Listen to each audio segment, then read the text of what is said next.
সময় কোরআন করতে পারি না, কৃষক মানুষ, কাজ করতে করতেই শেষ। আমাকে আপনি এমন আমল দেন যে আমলটা করলে আমি কৃষক মানুষও মৃত্যুর সাথে সাথে আল্লাহর জান্নাতে ঢুকতে পারবো। সুবহানাল্লাহ। বিশ্বনবীকে তুমি কি কাজ করো?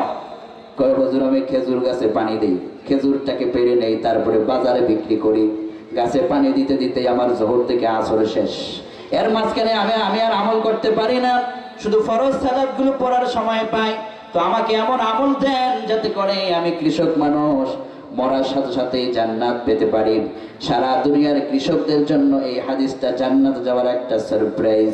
বিশ্বনবীকে লোকটা বলছেন দুল্লানি আলা আমালিন ইদা আমালতুহু দাখালতুল জান্নাহ। মুসলিমের বর্ণনায় বিশ্বনবীকে লোকটা কয় আমাকে এমন আমল দেন, সহজ সহজ আমল, যে আমলগুলো করলে আমি আল্লাহর জান্নাতটা মরার সাথে সাথে পেয়ে যেতে পারি। বিশ্বনবী বললেন তাহলে এক নম্বর আমল তোমাকে দিলাম, তা'বুদুল্লাহ। যখন যেখানে তুমি থাকবা তুমি তোমার রবের ইবাদতে তোমার সময়টাকে কাটাবা। সাহাবী কয় হুজুর আমি তো খেজুর গাছে কাজ করি, এটা আবার ইবাদত কেমনে হবে? বিশ্বনবী বললেন খেজুর গাছে যখন কাজ করলা, ধানের মাঠে কাজ করলা, ফলের ফসলে কাজ করলা, কাজ করতে করতে যদি এই নিয়ত করো আমি এই ফসলটা ফলাবো আর মানুষেরা খেয়ে বেঁচে থাকবে, তোমার আমলনামায় সদকার সওয়াব আল্লাহ সাথে সাথে দান করে দিবে। এটা তোমার ইবাদত। তুমি ফসল ফলাচ্ছ, এটা তোমার ইবাদত, তুমি এটা করবা, এটা তোমার ইবাদত। সুবহানাল্লাহ। দুই নম্বরে লা তুশরিক বিহি শাইআ, আল্লাহর সঙ্গে শরীক করবে না। To make partnership with Allah is great sin. আল্লাহর সঙ্গে শিরিক করবে না, এটা মহাপাপ, বড় পাপ। এটা আল্লাহ পাক পছন্দ করেন না, এটা থেকে বেঁচে থাকবা। লোকটা বললেন ইয়া রাসূলুল্লাহ তিন নম্বরে কি আমল দিবেন? আল্লাহর হাবিব বললেন ওয়া তুকিমুস সালাত, যখন নামাজের সময় হবে নামাজ আমরা কার জন্য পড়ব? লোকটা বললেন ঠিক আছে আমি তিন নম্বর শুনলাম। বিশ্বনবী চতুর্থ নম্বরে বললেন আর যখন তুমি সময় পাবে ওয়াতুআদ্দিজ যাকাতাল মাফরুদা, যখন তুমি ধনী হয়ে যাবে তখন তুমি মালের যাকাত আদায় করবা। এই আমলগুলো যখন তুমি করবে, বিশ্বনবী বললেন তোমার মরার সাথে সাথে, তুমি কৃষক মানুষ কিন্তু মরার সাথে সাথে জান্নাতের টিকিট নিয়ে মরতে পারবা। সুবহানাল্লাহ। আপনি কৃষক, আপনি মরার সাথে সাথে জান্নাতের মাকামটা পেতে যাচ্ছেন এই আমলগুলো করার কারণে। এই আমলগুলো করার দরকার আছে না নাই? এক নম্বরে হচ্ছে তা'বুদুল্লাহ, আল্লাহর ইবাদত করবা। দুই নম্বরে লা তুশরিক বিহি শাইআ, আল্লাহর সঙ্গে শিরিক করবা না। তিন নম্বরে সালাত কায়েমের আন্দোলন করবা। চার নম্বরে মালের যাকাত আদায় করে দেবা। পাঁচ নম্বরে রমজান আসলে রোজা রাখবা। এই পাঁচটা আমল যখন লোকটা বললেন ইয়া রাসূলুল্লাহ আমি করব, নবীজি বললেন তুমি চলে যাও আমার সামনে থেকে, তোমাকে বিদায়, তুমি এই আমলগুলো বাড়িতে গিয়ে করবা। লোকটা বলছে ইয়া রাসূলুল্লাহ আমি করব। ইতিমধ্যে লোকটা যখন 12 কদম সামনে এগিয়ে যাচ্ছে, আল্লাহর হাবিব বললেন ওকে আবার ডাকো, আমার কাছে পাঠাও। লোকটা ভয় পেয়ে গেলেন যে রাসূল আমাকে আবার দ্বিতীয়বার কেন ডাকলেন? মনে হয় রাসূলের সঙ্গে কোনো বেয়াদবি আবার হয়ে গেল নাকি। যখন লোকটাকে ডাকা হলো লোকটা আবার ফিরে এলেন। বিশ্বনবী বললেন তুমি আমার ডান পাশে দাঁড়াও। ওই কৃষক মানুষকে বিশ্বনবীর ডান পাশে দাঁড়ালেন। বিশ্বনবী এমন একজন মহানবী ছিলেন, সাধারণ কৃষক থেকে শুরু করে, কুলি থেকে শুরু করে, মজুর থেকে শুরু করে, অভাবী থেকে শুরু করে যাকেই পেতেন নবীজি তাকেই বুকে চড়িয়ে সম্মানিত করতেন। সুবহানাল্লাহ। সবাইকে সম্মান রাসূল দেখাতেন। রাসূল অহংকারী নন, এজন্য রাসূলের উম্মতেরা অহংকারী হতে পারে না। কোন ঠিক কিনা? এবার বিশ্বনবী এই লোকটাকে, কৃষকটাকে রাসূলের ডান পাশে দাঁড় করালেন। দাঁড় করাইয়া এই মজমার ভিতরে হযরত আবু বকর উপস্থিত, ওমর বিন খাত্তাব রাদিয়াল্লাহু আনহু উপস্থিত। বিশ্বনবী সাহাবায়ে কেরামদেরকে লক্ষ্য করে কয় দুনিয়াতে থাকতে কি তোমরা জান্নাতি কোনো মানুষকে দেখতে চাও নাকি? সাহাবায়ে কেরাম বসা থেকে দাঁড়িয়ে গেলেন। হুজুর এটা কি বলছেন? দুনিয়াতে থেকেই জান্নাতি মানুষকে দেখতে চাও নাকি? মানে আমরা দেখতে চাই, প্রয়োজনে তাকে দেখার জন্য আমরা বেপরোয়া। বিশ্বনবী কইলেন তোমরা বসো, এই মুহূর্তে তোমাদের মাজলিসে জান্নাতি একটা মানুষকে আমি দেখাবো। সাহাবায়ে কেরাম অবাক হয়ে গেলেন, হুজুর কার না কার কথা বলে। কেউ মনে করেছে হুজুর আবু বকরের কথা আজকে বলবে, কেউ কে না ওমরের কথা বলবে, কেউ বলছে না উসমানের কথা বলবে।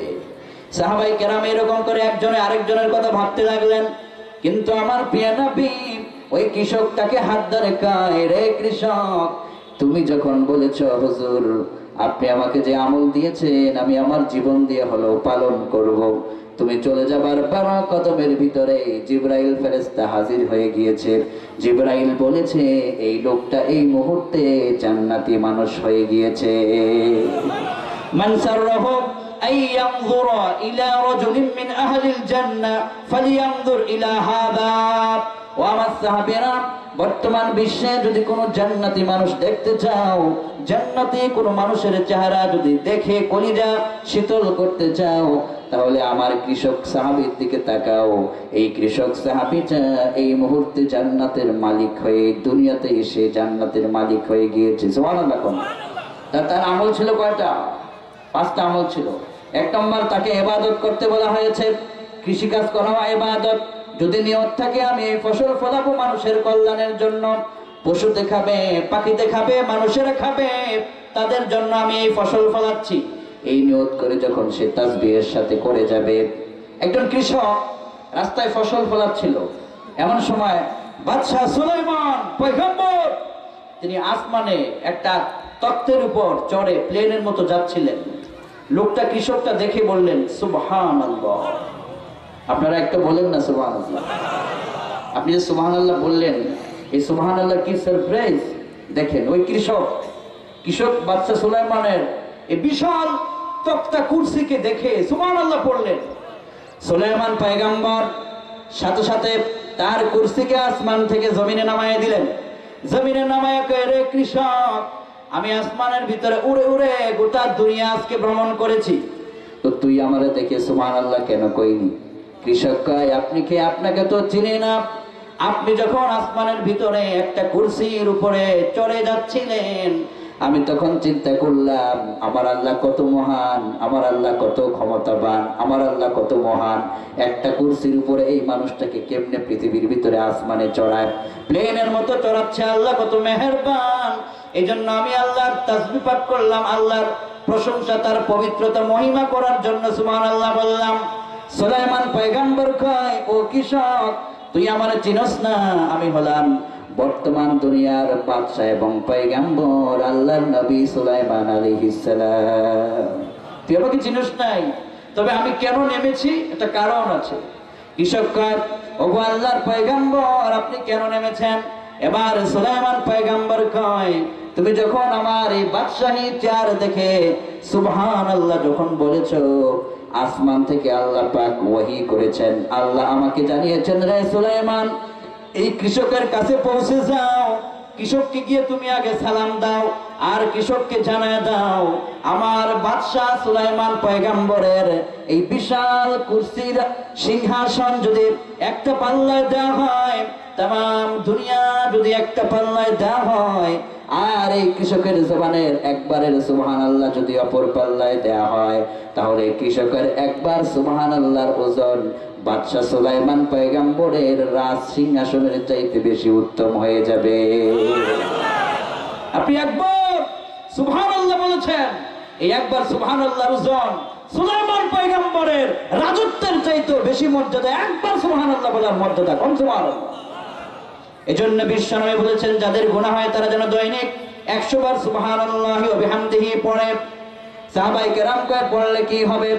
বুখারী জিলদাসানের বর্ণনা, عن أبي هريرة رضي الله عنه قال قال رسول الله صلى الله عليه وسلم من قال سبحان الله وبحمده في يوم 100 مرة حطت خطاياه وإن كانت مثل زبد البحر। 100 বার শুধু আপনি পড়বেন সুবহানাল্লাহি ওয়া বিহামদি। পারবেন তো? পড়েন তো আমার সাথে। এটা পারেন না সবাই? এটা সভাপতি সব বলে ফেলেছে, আপনারা পারেন না? সুবহানাল্লাহি ওয়া বিহামদি সহজ না? সহজ, কিন্তু ওজন কত বেশি দেখুন। ফি ইয়াউমিন 100 মাররা, 100 বার যদি কারো দৈনিক হয়ে যায়, আল্লাহর হাবিব বললেন হুত্তাত খতায়া, এই লোকটা যদি দৈনিক 100 বার এই তাসবিহটাকে পড়তে পারে, তাহলে ওই জায়গার ভিতরে তার সবগুলো গুনাহ আল্লাহ মাফ করে দিবে। একজন সাহাবী দাঁড়ায় কয়, ইয়া রাসূলুল্লাহ, আমার গুনাহ সমুদ্রের ফেনার চাইতে বেশি মনে হচ্ছে। সমুদ্রের ফেনার চাইতে বেশি গুনাহ কি আল্লাহ মাফ করবে? এত গুনাহ, বিশাল গুনাহ। বিশ্বনবী কয় হুত্তুত খতায়াহা ওয়া ইন কানাত মিসলা যাবাদিল বাহার। ও আমার সাহাবী, আল্লাহ মহান, আল্লাহ পাকের ক্ষমতা সবচাইতে বেশি, আর আল্লাহ পাক তার বান্দাদেরকে সবচেয়ে বেশি ভালোবাসেন। বান্দার গুনাহ যদি সমুদ্রের ফেনার চাইতে বেশি হয়, তাহলে ওই গুনাহটাও সমুদ্রের ফেনার চাইতে বেশি গুনাহটাও আল্লাহর বান্দা সুবহানাল্লাহ পড়লে আল্লাহ মাফ করে দিবে। সমুদ্র, মহাসমুদ্র, সমুদ্রের পানি, সমুদ্রের এই বিশাল পানি পরিমাণ করে আজ পর্যন্ত কোনো বিজ্ঞান শেষ করতে পারে নাই। এত গুনাহ যদি থাকে তাহলে আপনাকে ক্ষমা করবেন যিনি, তিনি কে? এই জন্য আমার ভাইয়েরা, এই কোরআনটা এমন মহিমান্বিত কোরআন, কোরআনটাকে